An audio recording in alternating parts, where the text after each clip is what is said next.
It happened on the kind of rainy morning that made the world feel heavier than usual. Gray clouds hung low over the city skyline, mirroring the weight in Emily Stanton's heart as her wheelchair slowly rolled down the hospital corridor. The wheels squeaked slightly as she moved, an echo of her shattered dreams.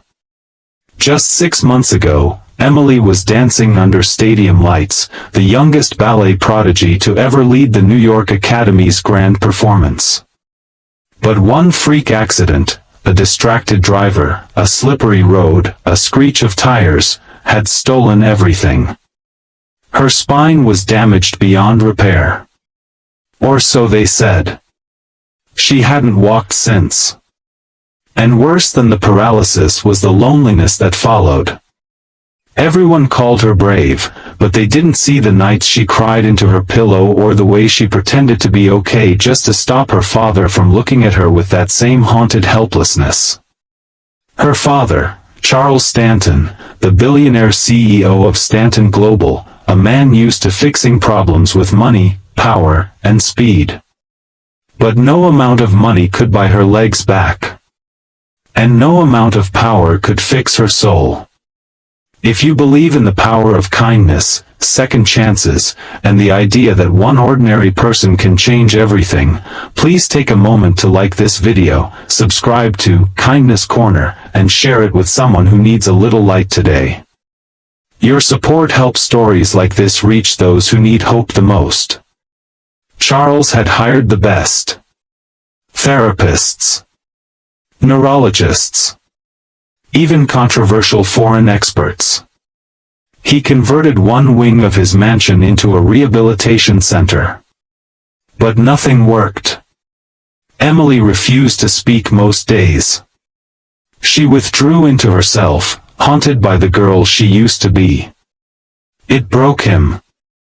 Not because he cared about appearances, but because he had built empires, yet stood powerless in front of his daughter. That's when he made the decision to take her away from the city, away from the noise, away from the sterile hospital beds and murmurs of pity. He took her to a remote recovery retreat in the mountains, a place called Healing Storms. A private facility known for combining modern therapy with emotional healing. It was his last hope. The air in the mountains was cleaner, colder, and harsher in a way that made Emily feel even more fragile. The staff was kind, but distant. Another patient to check off. Another routine to follow. Then, on the third day, something happened. She was sitting alone outside one of the wooden cabins, staring at the distant treetops, when a little boy walked up to her. He looked no older than 6. Freckles dotted his cheeks like stardust and he had this stubborn little cowlick in his brown hair. He stared at her wheelchair for a moment, then looked into her eyes and smiled. "My dad says you're really sad," he said simply. Emily blinked, unsure how to respond. "He says sometimes sad people just need a different kind of help," the boy continued. "He can help you. He helped me when Mommy went to heaven." She didn't know what to say, so she didn't. The boy turned and pointed toward the nearby greenhouse where a man in worn jeans and a navy blue t-shirt was tending to plants. He looked strong, hands rough with labor, but there was something calm in the way he moved. Grounded. Real. And when he looked up and noticed Emily, he smiled, not a pitying smile, not a doctor's forced grin, but something gentle and human. That night, she couldn't sleep. Not because of pain, she was used to that, but because of the boy's words. "He helped me." Who was he? The next morning, the man approached while she was sketching. He didn't ask what she was drawing or why she looked so angry. Instead, he knelt down, slowly, as if not to scare her, and offered a small flower he'd picked from the garden.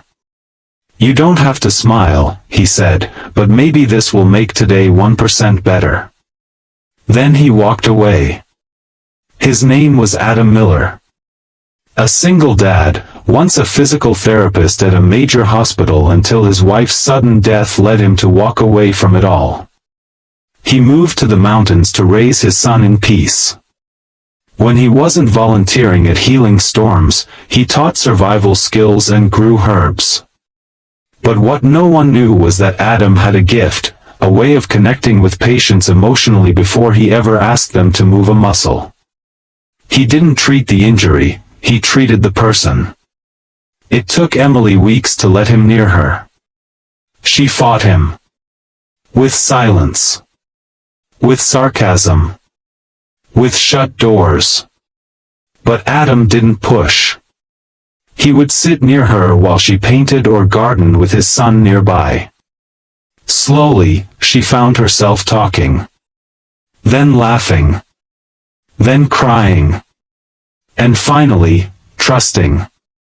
One morning, as dawn lit the misty fields outside the cabin, Adam looked at her and said quietly, "I think your body's waiting on your heart. And your heart's waiting on permission to believe again." She didn't respond. But she didn't look away either. Later that week, she agreed to let him try something unconventional. He designed a therapy not centered around machines, but memory. He recreated the ballet studio's energy, hung mirrors, played classical music, surrounded her with scents she remembered from before the accident. He said he wanted to remind her body of what it used to love. What followed was painful.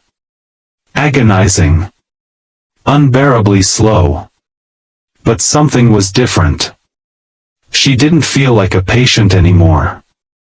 She felt like a person again.